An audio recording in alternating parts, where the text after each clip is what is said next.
wake up every day feeling unfulfilled? Do you get the sense that you're not where you're supposed to be? Do you feel that you have been unable to actualize your dream, vision, or ambition? Are you in a permanent state of confusion? Do you know what you want to do but just don't know how or where to start?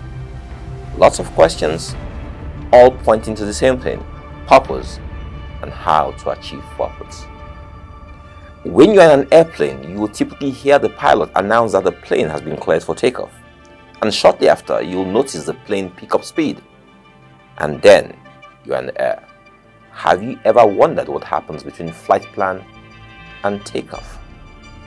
The purpose here is to fly passengers from Abuja to Lagos. So what needs to happen to achieve that purpose?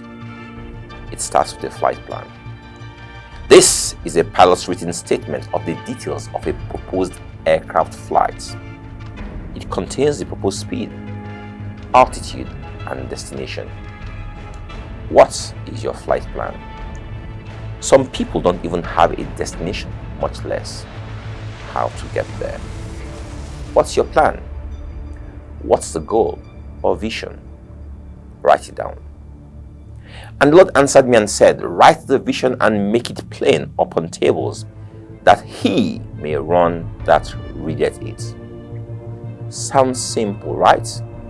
But at this point, most dreams die. 3 reasons. 1. Self-doubt. Most people question their ability to execute. Moses said to God, who am I, that I should go unto Pharaoh, and that I should bring forth the children of Israel out of Egypt? You need to trust God, the giver of every vision. Have faith in his ability to see the end from the beginning. Believe that he's able to do all that he has said he will do. 2. Most people are unable to write down their ideas or plans. Even if you dream while sleeping and wake up at 3 a.m., if you don't write down your dream, it will be sketchy in the morning, or you will completely forget it. You're taking a walk and you get this brilliant idea. Stop and note it on your phone. So, the pilot prepares a flight plan and files it with the air traffic controller. It's only when you have put down your plan into writing that people can approve or buy into it. It's only then that people can make relevant inputs. Here's point number 3. I said people, right? It's not everyone that you show your flight plan to. It's not everyone that you share your vision with. The pilot is not sharing his flight plan with the ticketing agent, baggage handler, or his pastor. They have no role to play. You waste so much time sharing your plans with the wrong people that you eventually change your destination from Lagos to Okija or Pakistan. That's if you don't abandon the idea completely. Share your plans with God, the master controller, and only those who can aid, add input, and are affected by your plans. Who can add input? A spouse, subject matter expert, or consultant, mentor, etc. God said to Moses, go and gather the children of Israel together and share the vision with them. Why? Because the vision affected them. Did Moses tell Jethro, his father-in-law, what he was going to do in Egypt? No. Stop sharing your dreams all over social media. Stop sharing your ideas with friends if they are not affected or have no role to play. When you are done writing the plan, then you start planning the plan. This simply means a checklist of all your requirements. Your business plan, your feasibility study. The pilot understands that the engineering crew will do a thorough check of the plane. The pilot will calculate the amount of fuel he needs. He will check the total number of passengers, total weight of luggage, etc. He and his crew will go into the briefing room and get their briefing, so they are all on the same page and working in sync. What's your plan? What do you need? What do you have? What don't you have? Who do you need and who don't you need? Write it down.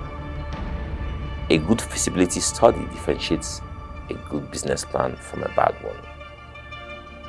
A good business plan differentiates a successful business from a failed one. Nations fail because they don't have a unifying vision. Their economies fail because they don't have proper plans. You are finished planning.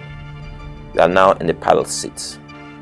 The pilot has a before start checklist, after start checklist, and before takeoff checklist. This is how seriously they take their mission. You should also do the same.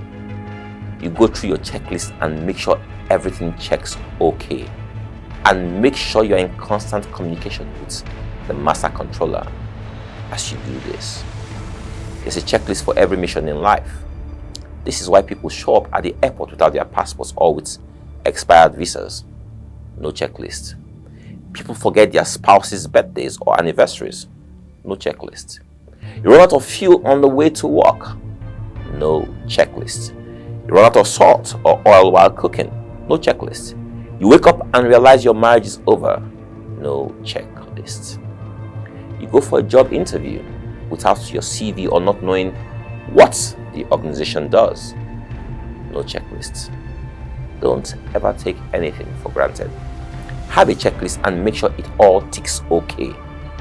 The checklist is as important as the plan. The business plan is as important as the vision.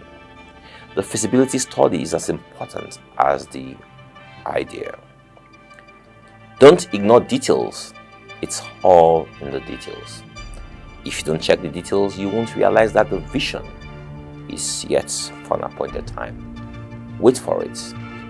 But now that it is the appointed time, now that you are seated comfortably in the cockpit, now that he has proposed, now that she has said I do, now that the visa has come, now that you have received an employment offer, now that you have received an admission letter, now that the Israelites know that in the morning they will leave Egypt, now that everything has checked okay, stay still and listen to the air traffic controller's next instructions. You have prayed, you have fasted, you have waited on God. This is the most important moment. It's time to hear what he has to say. Silence. Absolute silence.